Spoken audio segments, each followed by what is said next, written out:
श्री स्वामी समर्थ। आज त्यासाठी इथे मी 10 पाऊचमध्ये घालण्यासाठी इथे मी फॉर्मसीट घेतलेला आहे।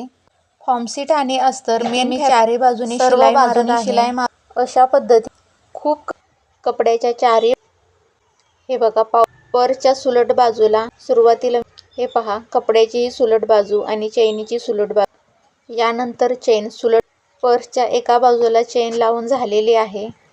आता आपण दुसऱ्या इथेही त्याचप्रमाणे सुलट बाजूने टीप मारून झाल्यानंतर अशा पद्धतीने आपण दोन आता यामध्ये त्यासाठी चैनीचं पुढचं थोडंसं हे बघा।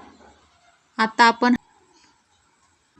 त्यानंतर म्हणजे हे बघा अशा पद्धतीने पायपिंग केल्यामुळे कुठे धागे अशाच पद्धतीने दुसऱ्या बाजूला हा पाऊच हे बघा अशा आपण आता हा पाऊच उलटून घेऊया। हा पाऊच असाच हे अशा पद्धतीचे छोटे पाऊचला आतमध्ये सुद्धा बरा व्हिडिओ पूर्ण बघितला